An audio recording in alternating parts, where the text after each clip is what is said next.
अरे माइक लगाने में सर कोई आगे नहीं जाएगा। सर क्या वजह रही है बच्ची ये मुझे आप सब लोगों को बहुत दुख के साथ सूचित करना पड़ रहा है कि लगातार इतने प्रयास होने के बावजूद भी, सब तरीके के प्रयास करने के बावजूद भी अनफॉर्चुनेटली हम लोग बच्ची को नहीं बचा पाए हैं। और बच्ची को बचा पाना हम लोग नहीं बचा पाए हैं, बहुत ही अनफॉर्चुनेट है। और बॉडी का जो पोस्टमार्टम है वो 2 डॉक्टर की टीम के द्वारा किया गया, जिसमें एक महिला डॉक्टर भी शामिल हैं।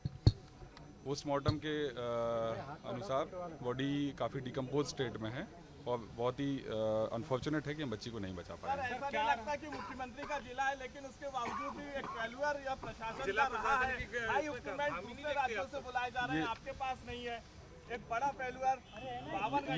ये सब चीज़ों पे अभी मैं कमेंट नहीं करना चाहता।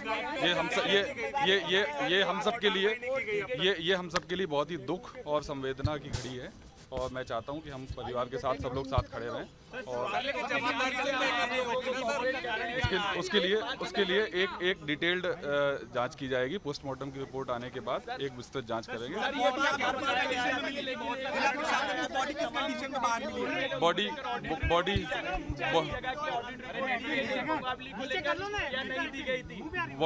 बहुत ही डिकम्पोज स्टेट में मिली है, इसलिए डिटेल जो भी है वो पोस्टमार्टम के बाद बता। शॉर्ट पीएम रिपोर्ट आई है, किस वजह से मौत हुई, कुछ कारण? डॉक्टर साहब बताएंगे, डॉक्टर साहब बता देंगे। जो पीएम की रिपोर्ट अभी हमने पोस्टमार्टम किया है, अभी सांस की गति रुकने के कारण मृत्यु हुई। आप बोल दीजिए।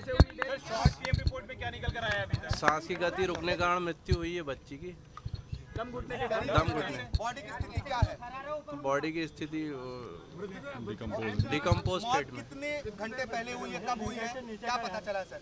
लगभग 40 घंटे के आसपास। 40 घंटे। सर दम घुटना माना जाएगा बच्ची की मौत? जी सर क्या जिसका खेत उस पर कार्रवाई की गई? बिल्कुल उस पर वैधानिक कार्रवाई करेंगे, FIR करेंगे। जी बिल्कुल। सर इनको की गाइडलाइन दी क्या अब इन सब पे बाद में करेंगे। सर आपके ऊपर क्या कार्रवाई की गई है, क्या उसे गिरफ्तार किया गया है? जिसके खेत में ये बोर हुआ था, जिसको ढका नहीं गया था, उस व्यक्ति के विरुद्ध हमने FIR पंजीबद्ध करी है और उसको अरेस्ट किया है। और जो PM रिपोर्ट प्राप्त हुई उसके बाद जो धारा है उसको इजाफा किया जाएगा और उसको जेल भेजा जाएगा। जुर्माना भी वसूल रहे हैं क्या? पहले आपने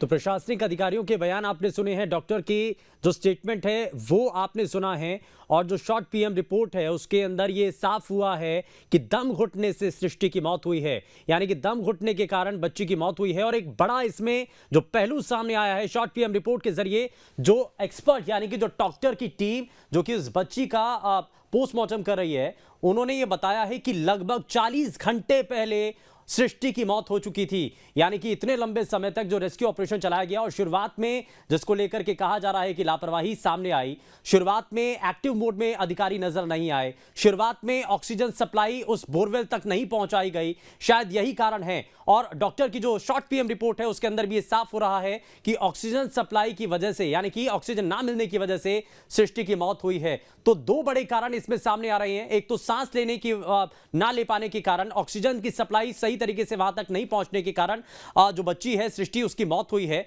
और इसका दूसरा बड़ा पहलू यह भी सामने आता है कि 40 घंटे पहले सृष्टि की मौत हो चुकी थी। लगातार कोशिश तो की जा रही थी कि सृष्टि को बोरवेल से बाहर निकाला जा सके, लेकिन ये सभी प्रयास उस वक्त ही नाकाफी साबित हो गए थे जब सृष्टि 40 घंटे पहले ही उसने दम तोड़ दिया था। यानी कि शुरुआत में, अगर जिस बात को लेकर के जिक्र किया जा रहा है कि शुरुआत में अगर एक्टिव रह करके प्रशासन की टीम उस वक्त काम करती, अगर अलग अलग तरीके से प्लान बनाए जाते, सिर्फ एक ही प्लान पर आधार रख करके इस रेस्क्यू ऑपरेशन को आगे नहीं बढ़ाया जाता, अलग अलग पैमाने पर अलग अलग सोच के साथ इस रेस्क्यू ऑपरेशन को आगे बढ़ाते, तो शायद इसमें हम सृष्टि को बचा पाते और आज हेल्थ बुलेटिन के जरिए हमें पोस्टमार्टम रिपोर्ट का इंतजार ना करना पड़ता हो।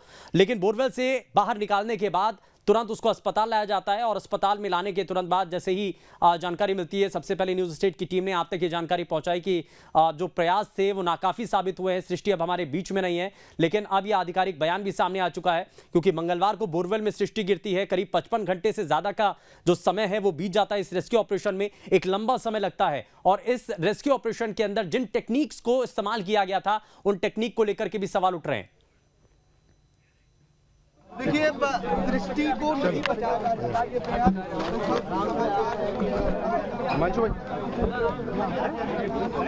देख सकते हैं थोड़ा पीछे हो जाओ।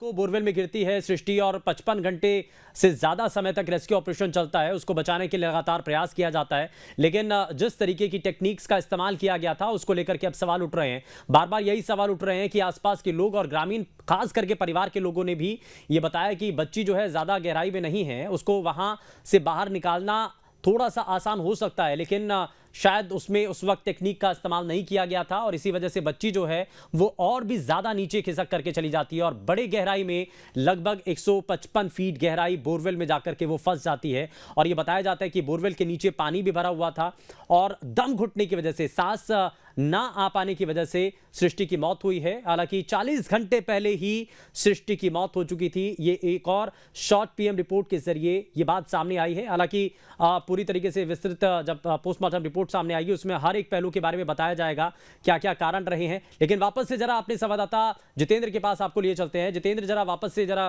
क्योंकि आधिकारिक इस पर बयान सामने आ चुका है, डॉक्टर्स ने बताया है कि बच्ची की जो मौत है वो दम घुटने की वजह से हुई है। अगर ऑक्सीजन सप्लाई शुरुआत में सही तरीके से वहां पर मुहैया कराई जाती तो शायद सृष्टि को बचाया जा सकता था। शायद जिन टेक्निक्स का इस्तेमाल किया गया, अगर उसके अंदर बदलाव किया जाता, किसी और दूसरे रास्ते के जरिए या किसी और दूसरी टेक्निक का अगर सहारा लिया जाता तो शायद बच्ची को बचाया जा सकता था। कई ऐसे पहलू, कई ऐसे सवाल है जो कि अब उठ रहे हैं।